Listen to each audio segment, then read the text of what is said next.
Muchos de los textos que hemos visto, en realidad, son textos expositivo-argumentativos. Por ejemplo, en el ensayo que tuvisteis en el examen, había una parte del texto que era una parte expositiva. En realidad, textos argumentativos puros, vamos a encontrar muy pocos, porque muchos textos necesitan primero una parte expositiva para después llegar a una argumentación. Por ejemplo, si yo quiero defender que la pena de muerte no previene el delito, sino que lo aumenta, primero probablemente tendré que explicar qué es la pena de muerte, tendré que poner casos concretos de países donde se aplica la pena de muerte, tendré que presentar estadísticas de qué pasa en esos países. Por tanto, voy a tener que hacer una primera parte expositiva para luego llegar a una conclusión o a la tesis que yo quiero defender. Eso es lo habitual. Un texto argumentativo tenga una parte expositiva. Pero vosotros no lo visteis porque no hicisteis segundo, pero los que vienen de segundo han visto que el segundo trabajamos el texto expositivo. ¿Qué es el texto expositivo? El texto expositivo es, para entendernos, un artículo de la Wikipedia. Si vosotras entráis en un artículo de la Wikipedia, de lo que sea, entráis y ponéis, por ejemplo, Sa Pobla. Espero encontrarlo, A ver si voy a Wikipedia, que sí que está, y no encuentro Sa Pobla, ¿vale? Ay, perdona, espera, que lo he puesto en catalán. En castellano, La Puebla. La Puebla, No lo perdáis, La Puebla, Venga, va. Sa Pobla, en catalán y oficialmente Sa Pobla, antes conocido como Llorfás o la Puebla de Llorfás, es una localidad y municipio español situado en la parte septentrional de Mallorca, comunidad autónoma de las Islas Baleares. Limita con los municipios de Muro, Llubí, Cabulle, Campaner, Pollensa y Alcuí. El municipio poblense es una de las 3 entidades que componen la comarca del Reguer y comprende el núcleo de población de la Puebla y diversos diseminados como Prestats, Sobac y Santoni. Es conocido por su gran producción de patatas y otros cultivos, ¿vale? Después, abajo, pues va explicando geografía, situación, demografía, evolución de la población, política, etc. Esto que tenéis aquí es un texto expositivo. ¿Por qué es un texto expositivo y no es un texto argumentativo? ¿Por qué? Porque no está defendiendo nada, solamente está diciendo de qué es o quién es, ¿no? Efectivamente, no está defendiendo nada, no hay una tesis, no hay un punto de vista de en Sa Pobla se vive mejor que en Pollensa, o en Sa Pobla se vivía mejor antes que ahora, o en Sa Pobla, yo qué sé, no es necesario que se construyan hoteles de interior, ¿vale? Sí, eso serían tesis, eso serían opiniones. ¿Aquí con qué nos encontramos? Aquí nos encontramos con un texto que se limita a explicar, que se limita a exponer características, en este caso del municipio de Sa Pobla. Si entrarais en Muro, Bulla, Pollensa, Alcudi, os encontraríais entradas similares a estas. Las enciclopedias son muy buenos ejemplos de escritos que tienen textos expositivos. Ahora, vosotros sabéis que la Wikipedia es una enciclopedia online, pero a lo mejor en casa de vuestros padres o en vuestras casas todavía hay enciclopedias en papel. Antes, en una casa así que tenía poderío económico, estaba la Espasa Calpe, Sí. que era una enciclopedia de aquellas que te ocupaba todo el mueble, que incluso la gente la compraba para rellenar el mueble muchas veces, pero ¿qué ocurría con las enciclopedias en papel? Que no se actualizaban. Muchas veces si vas a buscar algo, claro, esto pensad que se actualiza constantemente. Si en un momento dado hay un padrón y cambia la población de Sa Pobla, aquí va a salir actualizado, porque es una enciclopedia online que se va modificando y que se va creando constantemente. Pero al final es una enciclopedia y las enciclopedias lo que recogen son entradas. Cada palabra que buscamos en la enciclopedia es una entrada, recoge entradas que son entradas escritas siguiendo los parámetros de los textos expositivos. Recordad, o mirad, fijaos bien en cómo está escrita. Aquí no hay ni una primera persona ni una segunda persona. ¿Lo veis? Aquí no dice yo conozco, tú puedes conocer Sa Pobla porque se cultivan muchas patatas.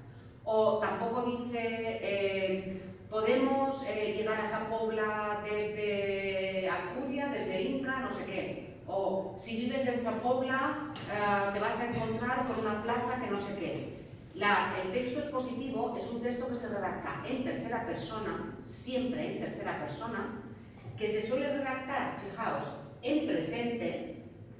El municipio poblense es una de las 3 entidades que componen la comarca del Reguer y comprende el núcleo tal y diversos entre los que destacan, ¿lo veis? Está redactado en tercera persona, está redactado en presente y, bueno, es verdad que aquí, por ejemplo, se podría utilizar algún pasado cuando después se explica la historia, Probablemente cuando vais a la historia se fundó en el año no sé qué, tal, pero en general se utiliza el presente y se utilizan formas muchas veces también impersonales, Es conocido, es conocido. ¿Por quién es conocido? Es conocido de forma general, ¿lo veis? Es una forma impersonal.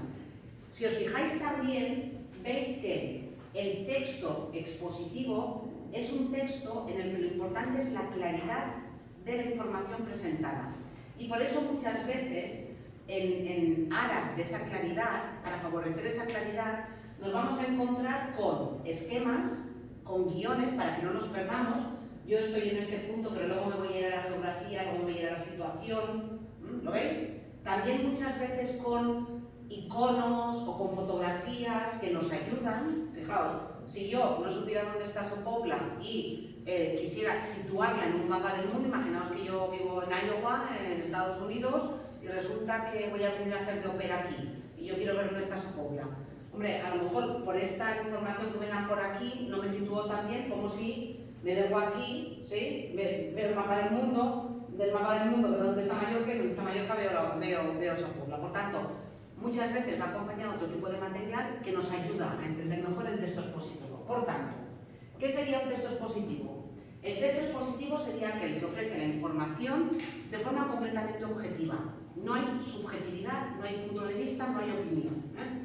Por ello, la función que predomina es la función referencial, decir las cosas tal como son, sin opinión, sin buscar un lenguaje que sea especialmente bonito, sin voluntad de estilo, simplemente decir las cosas de forma muy clara y de forma objetiva.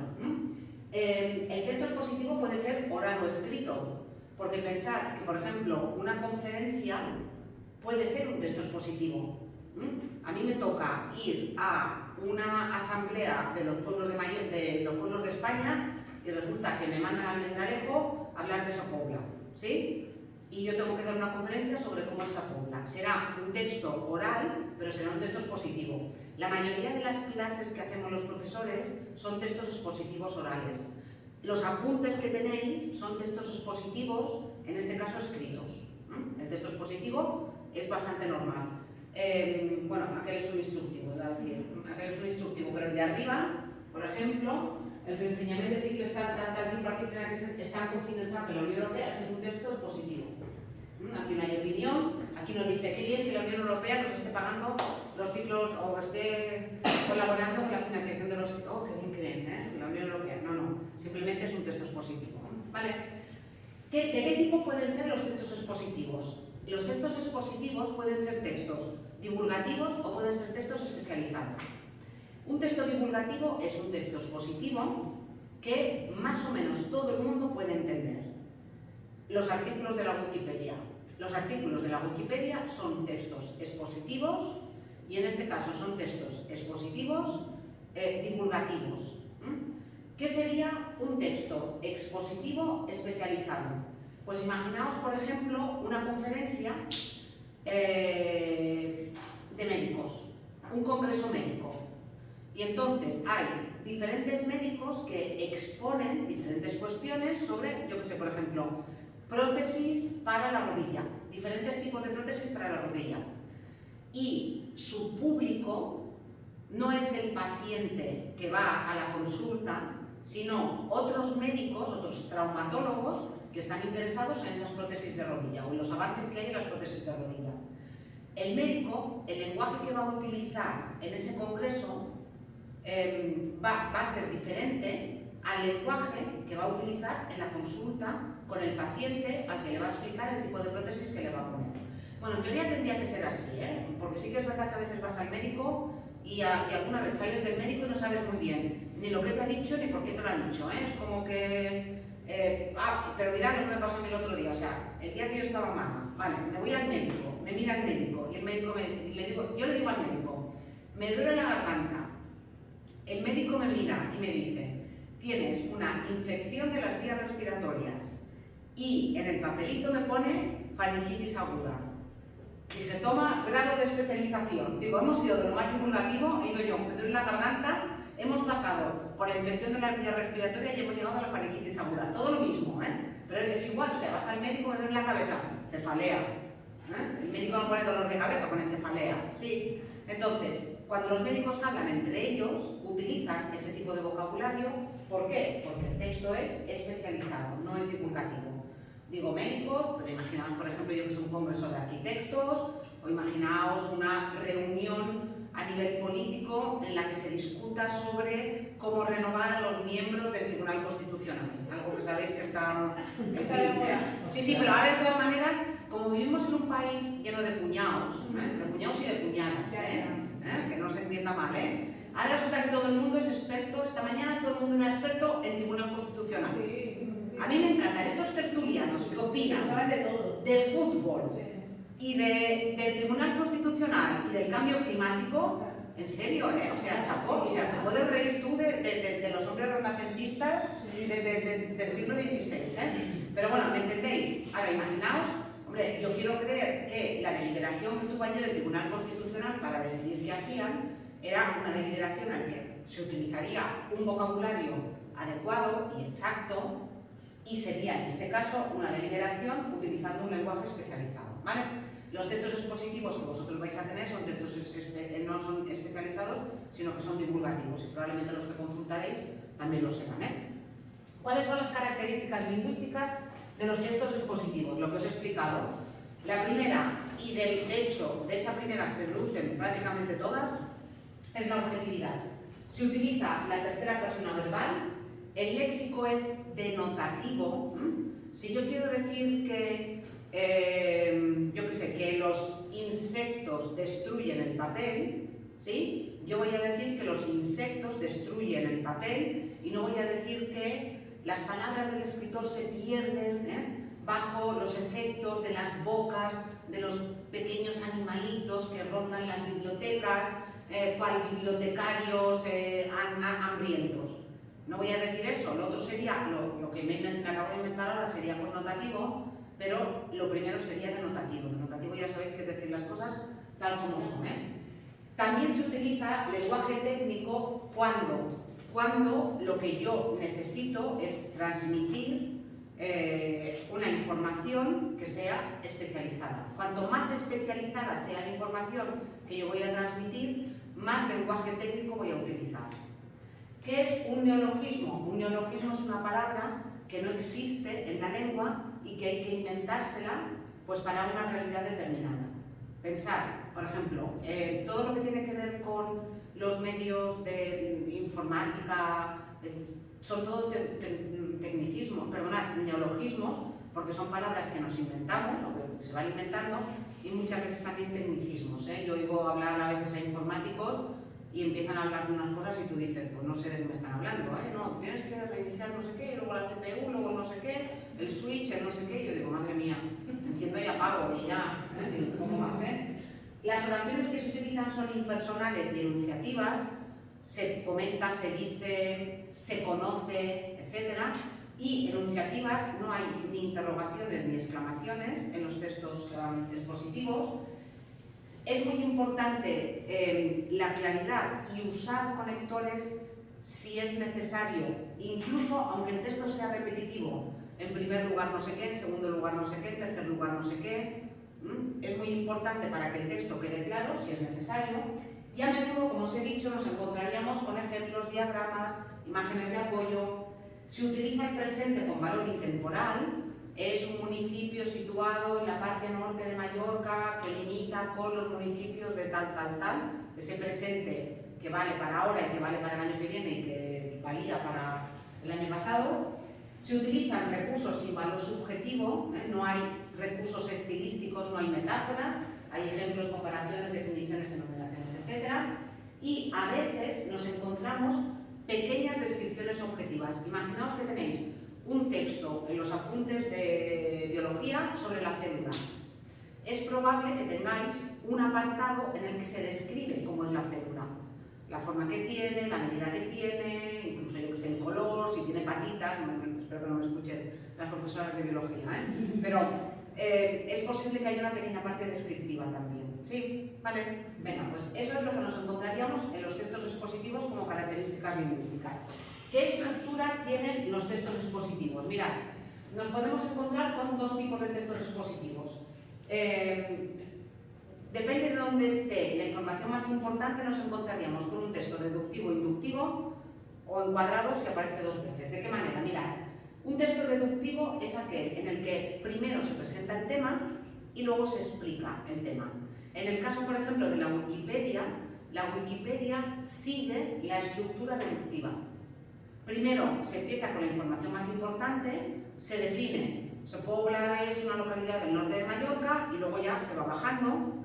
Hay textos expositivos que primero dan datos o ideas particulares y después al final, en una especie de conclusión, entenderías cuál es el tema. Esto es más apropiado para textos muy especializados. Los textos divulgativos en general suelen utilizar la estructura deductiva. Tendríamos una estructura encuadrada o mixta cuando el tema aparece al principio y después al final, y después nos podríamos encontrar con una estructura paralela en este tipo de textos expositivos que, por ejemplo, comparan dos situaciones o que, por ejemplo, dicen ventajas e inconvenientes de vivir en la ciudad frente a vivir en el campo. Eso sería una estructura paralela. Primero tendríamos las ventajas de vivir en la ciudad, las ventajas de vivir en el campo, inconvenientes. Cuidado, ventajas e inconvenientes sin llegar a la tesis. Porque si llego a una tesis, ya después ya sería argumentativo y no sería expositivo. Todo esto no lo sabíais a lo mejor, pero vamos, lo intuíais. No sé si habéis trabajado el texto expositivo en catalán. Sí, pero pensad sobre todo en los artículos de la Wikipedia que lo son. Ahora, los textos argumentativos, ¿qué diferencia hay entre el texto expositivo y el argumentativo? Pues que en el expositivo no hay opinión, no hay tesis, y en el argumentativo sí. En el argumentativo lo que estamos haciendo es que defendemos un punto de vista. Ya sabéis que el tema puede ser el mismo. El tema puede ser la pena de muerte en un texto expositivo y en un texto argumentativo. Lo que va a cambiar va a ser la tesis. En el texto argumentativo va a haber opinión. Y yo voy a decir si estoy a favor o si estoy en contra. Si yo creo una cosa o si creo la otra. Y lo voy a hacer como apoyándome en argumentos. Entonces ya lo sabéis. En estos textos nos encontramos con un posicionamiento, con una opinión, y nos vamos a encontrar con la tesis, con los argumentos, y ya sabéis que en este caso nos vamos a encontrar con un lenguaje más subjetivo, nos vamos a encontrar con muchas veces recursos retóricos para convencer al lector, a cualquiera le puede pasar, usted también se puede ver involucrado, piense en cuántos inocentes han sido condenados al corredor de la muerte simplemente por su raza, este tipo de cosas para implicar a la persona que nos está escuchando, nos está leyendo. Muchas veces utilizamos la primera persona y ya sabéis, en general utilizamos los recursos que consideramos que son necesarios para convencer al lector. Os voy a poner ahora este vídeo, es muy cortito, y en este vídeo se explica también de forma muy sumaria cuáles son las diferencias entre un texto y otro. Bueno, ya os he dicho también que el texto argumentativo muchas veces se combina con la exposición. Pero si tenéis un texto que tenga mucha parte expositiva y tiene una pequeña parte argumentativa, es un texto argumentativo. Si hay opinión, es argumentativo. Aunque hayamos necesitado para llegar a la argumentación, hayamos necesitado 10 páginas para después llegar a la tesis. Eso puede pasar. ¿Sí? Entonces vamos a ver ahora el vídeo. Voy a apagar. Y con esto ya estaría esta primera parte.